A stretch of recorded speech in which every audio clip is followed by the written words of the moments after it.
I'm Nilima Chakra. I coach professionals to enhance their influence, communicate and connect better with their ecosystems, manage themselves and others effectively, and be visible in their organizations and beyond. In this 15th episode of Leading with Purpose, I speak to Ramandeep Singh, who is a seasoned technology leader with more than 2 decades of experience in building IT applications and systems for large global enterprises. At present, he is based in New York and heads cloud engineering for Capgemini Financial Services globally as Vice President. With a strong background in designing secure and business-focused enterprise systems, he has successfully led large-scale technology transformations across North America, Europe, and Australia. Ramandeep's proactive approach as a change agent has significantly contributed to optimizing business processes and enhancing security for global banks and insurers. Known for his collaborative approach, he excels in stakeholder management and multicultural relations. Welcome, Raman. I'm so happy to host you on Leading with Purpose today. Thank you, Nilima. I'm also excited to be part of this initiative. All right, so shall we get started? Yes, sure. All right. So, Raman, tell us about yourself in 5 sentences. I am an IT professional working for a GSI called Capgemini. We are a French company. I'm based out of New York, and I lead the cloud engineering group for financial services. Personally, on the technology side, I have deep interest in cloud, AI, security, and anything and everything now which we started doing with automation, generative AI, and all of the latest technologies. When I look back, my passion for technology was sparked at an early age when I started started with electronics, tinkering systems, repairing televisions, and then progressed from there to computer programming, started with system programming, then to applications, and continuing that journey. I like to continue to be hands-on as much time as I get. Beyond my job, I also like to work into mentoring, teaching, spending time with young talents, students, underprivileged youth. Recently, for example, I led a robotic workshop for underprivileged youth in Lisbon, in Portugal, as a part of our CSR activity for Capgemini. In my daily life, I help clients solve their complex business problems, generally around technology transformation and business transformation. I'm involved with some of the large programs which we execute across our global banks and insurers across the globe. Usually, it involves enhancing the services they're offering to the clients, their clients to then to do the technology transformation, cloud adoptions, automations. These are the areas which I focus on. Mm-hmm. Awesome. Thanks for sharing that. You're talking about technology, and technology really is a facilitator for business now. It continues to transform how the business happens. And from your perspective, what are some of the common themes that you see which get in the way of a transformation program? We work with our financial services clients. Of course, everything which we do has challenge. That's why our clients are actually involving us. We are here to solve their challenges, help them navigate and build the systems which they would like to do. But still, certain programs which have precedence, they are incremental, built on existing projects or programs, are generally less complex. But when I look back, last couple of years, when I see some of the large programs which were really challenging, which make us think about how we are executing and probably rethink on our strategy of executing programs. Recently, one of the large program which I was executing for a credit rating firm comes to my mind. We started with a small cloud adoption for North America, and once it was successful, we were expanding it to 11 other countries. So a program which was of a decent size within one geography, very successful, started to face a lot of challenges when we started to work with different teams, multiple geographies, different vendors, different stakeholders. And one of the common issue arrives was beyond the technical challenges, languages challenges. It was about the misalignment of goals, expectations on each party. What were they trying to see the success for them and the success for the program? When I see a similar program where we were adopting or we were actually helping a bank to launch a new credit card, uh, a new digital credit card, very different from the traditional credit cards which we see. We were facing a lot of regulatory challenges as well as a lot of internal security approvals and challenges around that. And while focusing on technology and working closely with the business teams, we were focused on the feature sets which we were developing for our clients. The cyber teams and the regulatory teams were focused on their particular concern. And while if you look back and see, these goals were actually aligned, it was a common thing which everybody was trying to achieve: provide the features, but keep the financial industry and the financial data of our customers secure. But when it was operating on the ground, these different teams sometimes start to pull programs in different directions. So whatever I've seen in small as well as in large programs, the challenges are not because of the technology. It's not because of how the teams are getting constructed. Of course, these are also important, and working on leading technologies, cloud, AI also brings its own challenges. But then the major challenges comes on how the understanding of scope and deliverables and dependencies are taken into consideration. So are we able to understand how we depend upon others and how others depend on us? And when we extend this, what different stakeholders are expecting out of a program? What are they expecting out of one team? But overall, what are they expecting out of program? And some of those expectations are implicit, which are easier to manage comparatively. Right? The scope which is written, you have your backlog, you have your story points and stories written in Jira or any other tool which you're using for your project management. But then there are a lot of unstated and implicit requirement or expectations which different stakeholders have. So it is important to understand what are those and how we can actually align on those as well. And then while navigating this, it's important to continue to look for early signs of risks, misalignments, and issues. So these, if they are taken care of, if we are able to have good understanding of dependency, common ground about the needs, and are continue to watch anything which is starting to go south and try to make early corrective remediations, then generally we are able to get back to track. But then these are the common issues which we end up facing when we are executing large programs. Mhm. So I'm hearing you say not forgetting the definition of success, which is common to everyone, and ensuring that the handshakes are happening appropriately, and keeping an eye open for the risks and challenges and addressing them in time. Uh, yes, but then there is more to it, right? This is common, that yes, we have a bigger picture. We need certain success. It could be related to the product which we are launching in the market.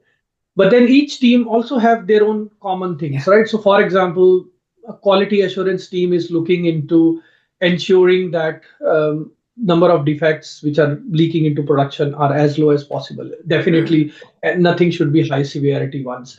And while business teams and the development team might is looking into speed to market and want to push something to the market as soon as possible. Similarly, security has their own goals. Production support team is looking into certain aspects of how do they keep running these systems in a smooth manner. So these goals sometimes becomes conflicting, and beyond these goals, each stakeholders are also having some implicit ideas about the product, right?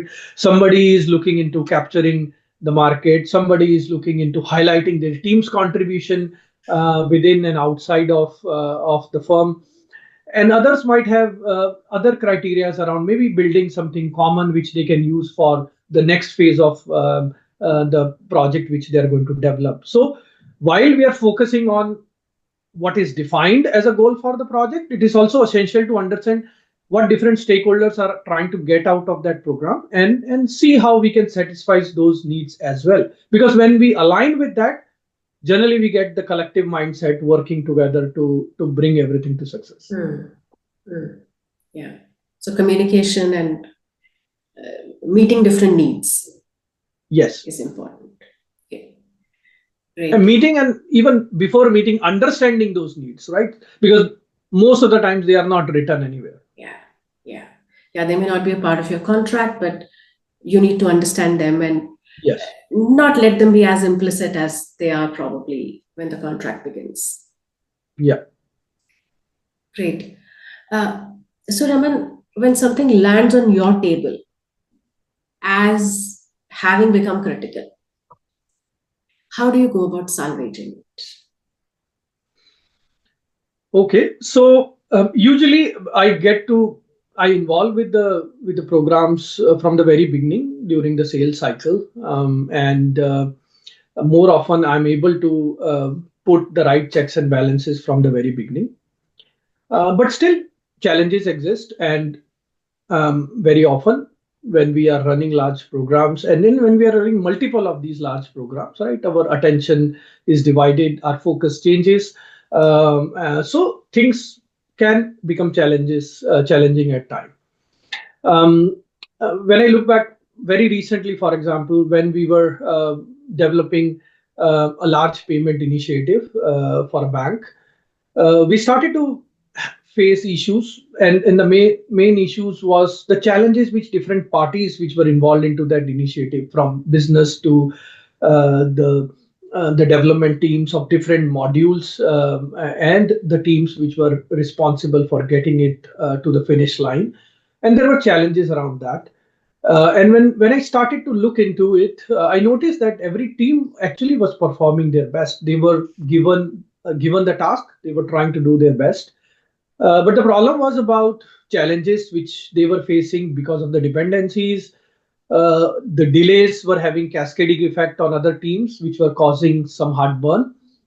And the challenges, most of them were not technical, but it is about coming to a common goal, helping each other, having a blameless communication mechanism. So usually, like whenever I have gone into these large programs, if there is a technical problem, it's usually easier to solve because then we are able to bring in SMEs. But when the challenges are related to team communication, what I've seen is that most people, and most of our people, technical business, they are able to solve problems. They are capable, they have skills, but sometimes they need help in having the right environment for them to work, and then sometimes it's about the tooling, the processes which is around them.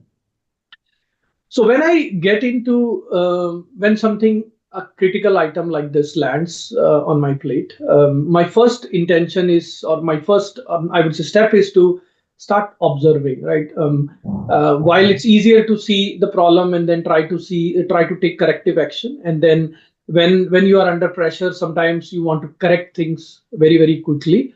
But over the years, I have learned that it's more important, if not it's equally important, if not more, to assess the situation, spend some time observing what's it's happening, where the actual challenge is, where is the struggle, and while doing that, also facilitate trust culture of open communication, empowering the team. And also many times you are jumping in as a new person into the team. So it's equally important for you to build the trust, so the team are also able to trust you, that you are here to not point fingers, find fault, but help them, and help the program.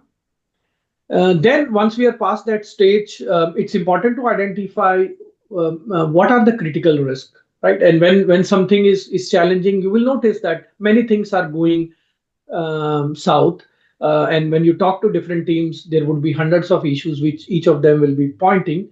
But it is important to identify out of that what are the real blockers, and many of them could be noise. Many of those things could be which you will expect anyway. That when we are starting to run, okay, some muscles will ache, but then if there are certain blockers, focus on those blockers, focus on the high impact issues, and resolve them.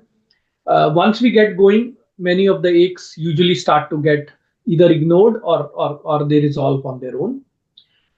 And then while doing this, it's important to continue to be forward looking. So it's while yes, we have to do the root causes of certain things, but avoid looking into the rear view mirror too much. Think about how do I stabilize and how do I plan forward.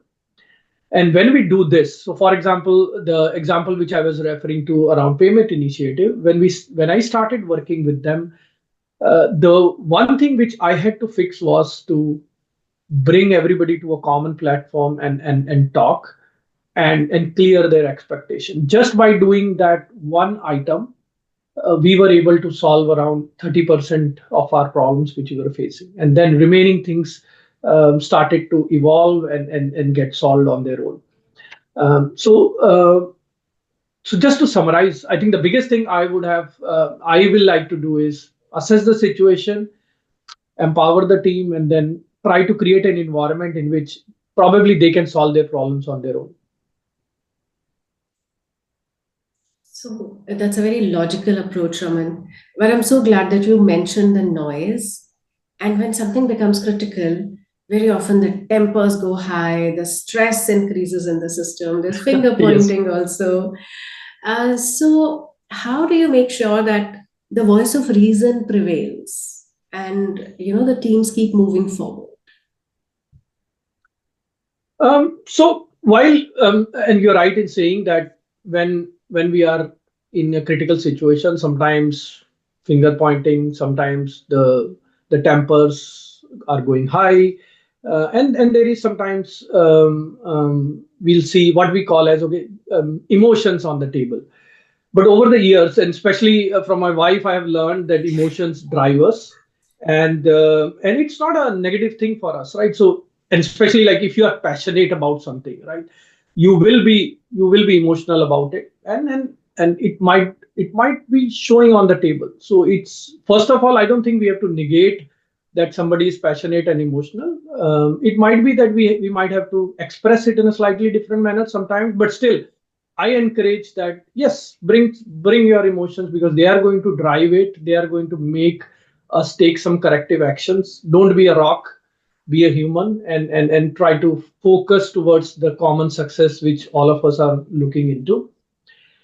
Um, so the example which I was quoting, right? So the most of the delays which were happening between the teams were I'm dependent on some other team's work and then I'm delayed, and because I'm delayed, somebody else is getting delayed, and that cycle continues.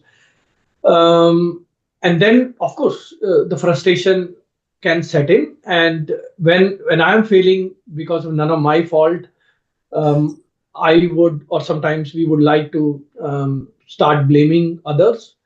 But it's important on how do we as a leader come and fix this situation, right?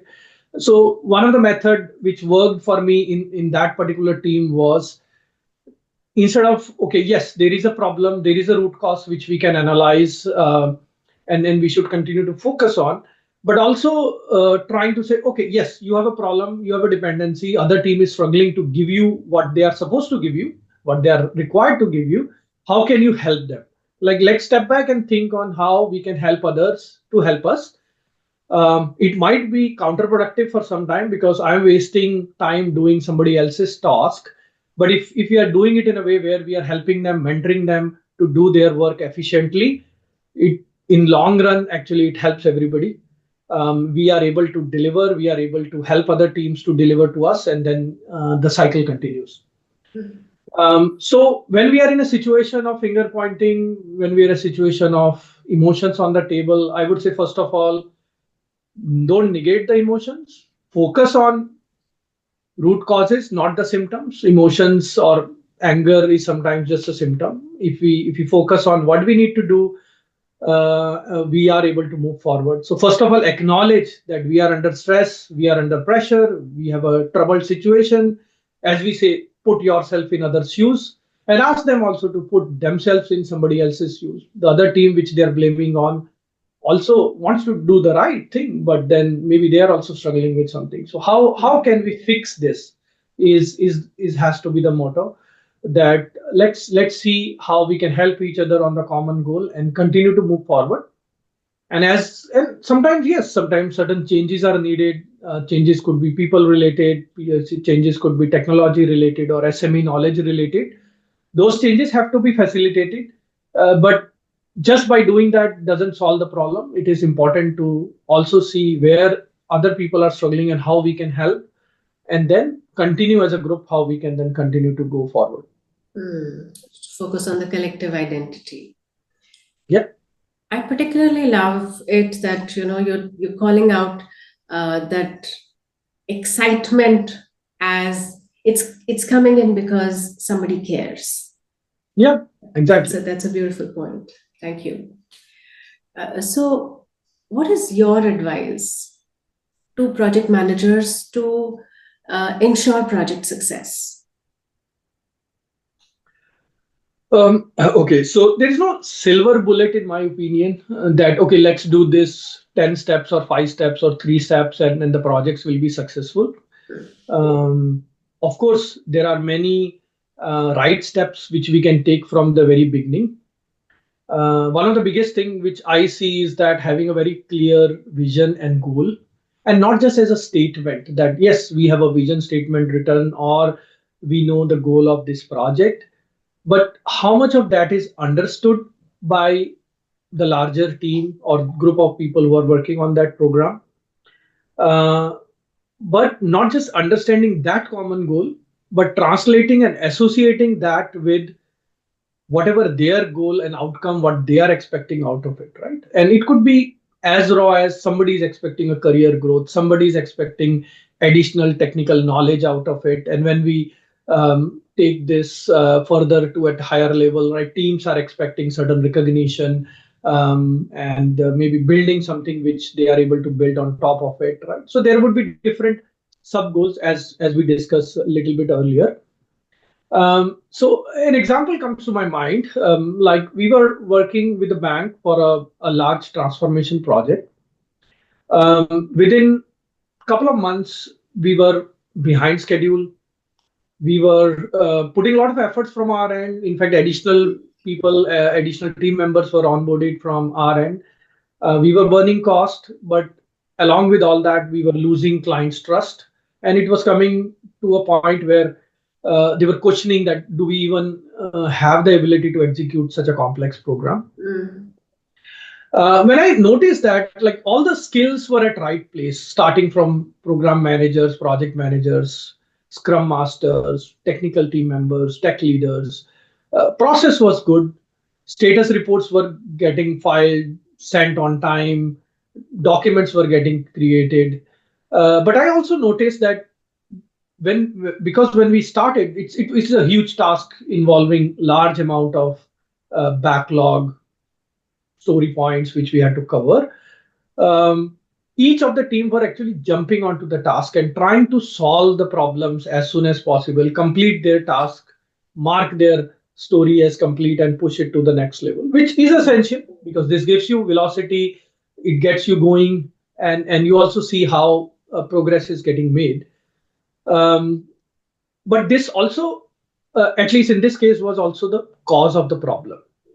When we face mountain of task, when there is a huge amount of task is in front, it's a natural tendency to get going, jump onto it, pick up the pace, and try to deliver.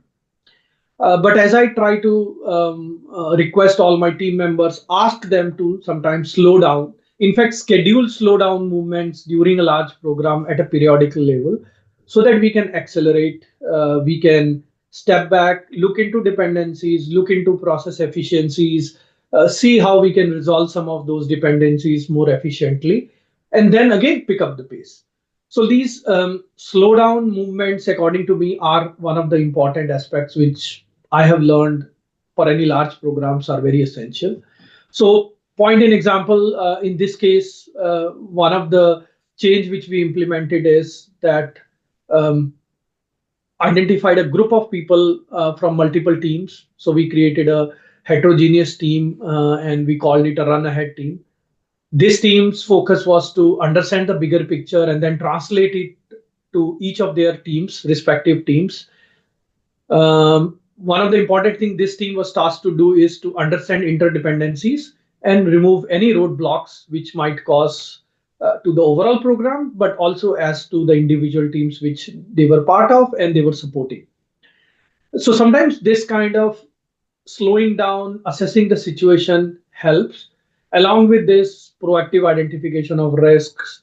Our program management methodologies, tools have evolved so that utilizing that framework and using all the tools, metrics, measurements, reporting which is available to us helps.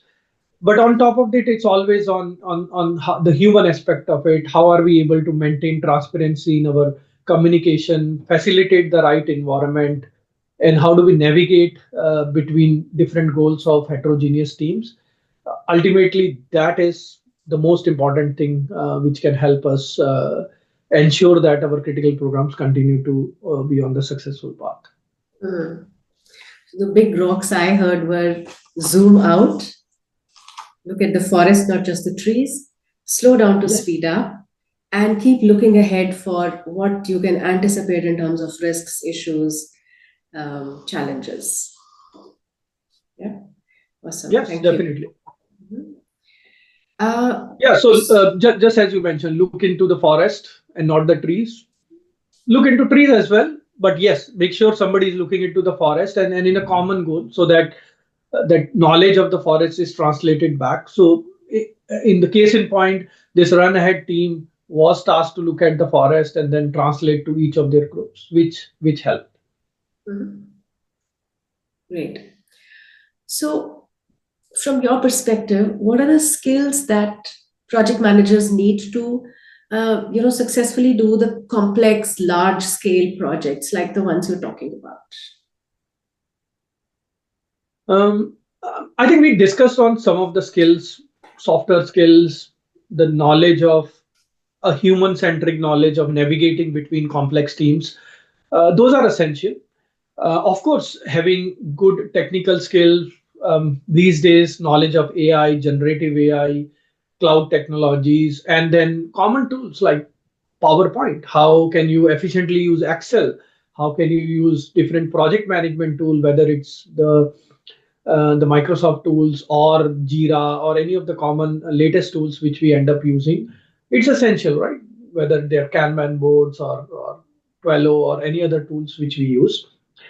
Uh, Good thing about these skills and tools is that with certain systematic approach and with a lot of learning material available on YouTube and other learning channels, these tools, given enough time and focus, we can learn these skills and tools. The second aspect comes under communication. How are we communicating to different people? How we are communicating within the teams? How we are communicating to the stakeholders? That is an essential aspect. With right communication plan, right identification of stakeholder needs, both implicit and explicit, as we discussed. We can work on that as well. But where I have seen is where people struggle, and which is one item which unfortunately you cannot simply learn from the books. Books can help, trainings can help, but ultimately you also have to think about practicing it. And that is about using all these skills, tools, communication to solve problems. And to solve problems, sometimes you have to have that critical thinking, system thinking, looking at the forest and then zooming in, so zooming out and zooming in, uh, understanding the challenges of large projects, bringing in your analytical skills. So those things help. Um, so that is, you can only gain with practicing, right? You can also gain them using learning it from others, right, on the job. So if you are fortunate enough to be part of this complex program, any of those complex program, and you see some of your leaders navigating these challenges, work with them, volunteer to support them in some shape or form, and you will learn a lot in that exercise. Other things which come very, very handy is how are we resolving this conflict between different team members, different teams, different stakeholders, sometimes even different vendors, which we work across these large programs. So aspects of empathy, self-awareness, awareness of people around us, emotional intelligence, these becomes important key aspects. And all of these are difficult to learn just by training. They have to be exercised on a daily basis at using some conscious measure. And then while doing all this, whatever you do, you will end up having trouble projects. And once you will start to mature in solving these complex troubled projects, solving these complex problems in your organizations, you will start to get more of them because people, leaders will look towards you that this is the person who can help us solve this problem, right? Like in our organization, we say that the reward of good work is more work. So that is probably universally true. So it will happen to you as well. As you will become better, you will see more of such items are landing on your plate. So it's important on how you build your resilience, how do you manage your stress, how do you keep your stress to yourself, have a buffer, and not just translate it to all of your teams and team members. Avoid the burnout for yourself as well as for your team. And while doing all this, how do you learn to enjoy your work? Find those small moments of fun and enjoyment which you and your team members can do together.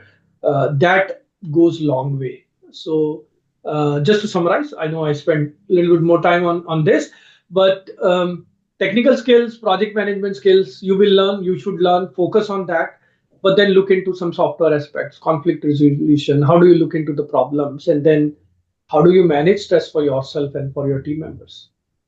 Mm. It's almost like uh, there are necessary skills, but they're just necessary. They're not sufficient for Yes. success. Yeah. Yeah. Um, and it comes with experience, is also what I'm hearing you say. Watch, It comes with learn, practice, I would say, more than apply. experience. Yeah. So you have Right. to practice, keep practicing these things. Yeah. Yeah. Okay. So, it was almost like you were talking about technology is is the necessary part of it, right? However, Yes. it is not sufficient. So I know you already answered some of it, but I want to highlight what is your advice to today's technical leaders to grow in their career? So both technical as well as project manager leaders. Now, when we have our senior leaders, right, we request them, we suggest them that to grow in their career, they have to develop both side of the skills. They need to be, of course, technical SMEs, but they also needs to be good with people management, able to work with the team and manage programs, projects, and as well as manage clients. Now, of course, one person will not be great at everything. So there is always a key skill. There is always the long leg of what we call as T, but then there is also a horizontal part of T. So the framework which I tend to give to my team members is that look at that T. What is your vertical part of it where you have a deep skill, and then but also think about the horizontal coverage. When I look towards identifying the leaders, develop and mentor leaders from my team, and also hire people from outside from the market for my teams, I like to look into the diverse thought process which they can bring in, especially people who can think different from what I can think. What do I bring to the table? What others in my team are able to bring to the table is one of the focus. So are they able to speak up their mind? Are they interested in continuing to expand their skills and knowledge? And then, of course, continue to develop both horizontally and vertically. So if we talk about the technical leaders to grow, I would say focus on, of course, the essential skills. So the technology and how you are working on to build your certain technical skills, communication skills, and also practicing some of the software skills. But specifically looking into the growth, and at a senior level, growth is not just going to come because of the skills. There are other aspects which you have to manage, which vaguely we like to call it as sales aspect of your personal career goal. So, and it is important that you have the right skills, you are able to deliver, you are able to solve problems. But it is also important to increase your visibility and impact within the organization. How can you highlight what you're doing, what your teams are doing, and then how you can help improve certain other aspects of your organization, which might not be directly related to it. I see that it's critical to develop strong technical skills and project management skills. I would say concentrate on acquiring some focused technical skill as well. If you're a project manager, make sure you have good technical skills as well around cloud, around AI, around security, around data analytics. These are some of the common patterns which I see from a skill point of view. And if you're a technical person, of course, continue your deep technical expertise, but then also develop other skills which are needed, because you will have to work with the team, you will have to work with other organizations, other teams to get anything large executed. But while doing all this, look into how are you managing your stakeholders? Do you have the right visibility? Are you developing relationships across your organization within different environments? Are you increasing some visibility and exposure for your team? And while you're helping others, are you also forging your own path? Would be an important aspect. So focus on the visibility as well, and how you are growing your multi-departmental visibility, knowledge, impact across the organization. I love it. As I coach people, a lot of people think that it is their boss's job to give them visibility and it is their job to just do their work, which is, Mhm. so not true. I also like the way you talk about managing people. A lot of people think managing people is just managing their teams. However, we manage stakeholders, they're people. We manage vendors, they're people. We manage cross-sectional teams, they're people. And people management is actually, multi-dimensional skill, and one can't move ahead without that. And of course, new technologies will keep coming in. They will keep changing the direction that we're going into, business is going into. So one can't forget that. So Yeah, and at a leadership level, what I've seen is that over the years we tend to develop the people around us. There are many people who are with me for 10 years, 12 years now. And there is a very good understanding and trust already developed between us. So managing my team generally becomes less of a work. But every time we pick up a new challenge, we work with different stakeholders, we start working with different departments. There are changes happening around us. So as you rightfully said, right? So uh, this people management, the team management, is just one aspect, and then that's definitely not timesheet management, right? Because many leaders think about, okay, I have to manage the time and the effort and the resource, right? People are beyond that, and we have to work with them, build the trust from both sides. But over the years, when you're working with a similar set of people, um, at least you get a comfort level, and then you're also able to then tackle more challenging situations because you have a team backing you up. So uh, that's where different stakeholders, different client, different vendors, alliance partners, those comes into picture, and then you have to manage them as well. awesome. I love that response. That brings me to my final question, Raman. Um, from your perspective, what is the most important quality that you bring to your team, and what do you expect from them? So the way I mentioned earlier, right? So it's important for me to understand that once we have developed the team, the trust has been developed. The biggest thing which I like to provide from my end to make sure that my immediate team members feel that I have their back. This is something which I like to provide to my team. This is something which I like to see in my organization. And fortunately, in the group I always get the feeling that they have my back.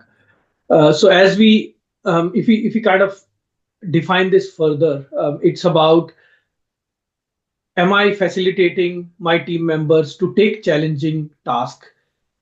Are they open to take something where they know that they might fail? Are they ready to take some calculative risk without thinking that it would be heavy penalty to them if they fail? Um, they need to understand that yes, it's okay to fail, make mistakes, learn from it, move forward. Because whenever we are taking anything cutting edge, whenever we are taking something first in kind, whenever we are trying to make something bigger than what it was, of course there would be issues, there would be learnings. We might not have done something in past. So it's important for my team to feel that I have their back, so that they can do what they feel is right, and take risk and try to do their best. Same thing I expect from my leaders, from the teams which I am working with. Right now, as I mentioned, over the time, I strongly rely on my team when I am taking challenging programs, challenging aspects of technical as well as delivery projects which we are doing. It is good to know that my team has my. I also have their back, but they also have my back. I have full support, and as a group, we are moving forward. So that's a very comforting feeling, but also in a very simple term, that's one thing which I look forward to create in my group, that everybody should feel that I have your back. Mm. You can rely on them and they can rely on you. Yes. Beautiful. That was just beautiful. I think a very apt end to this conversation. Thank you so much for making the time, Raman. I really appreciate all your inputs and your time.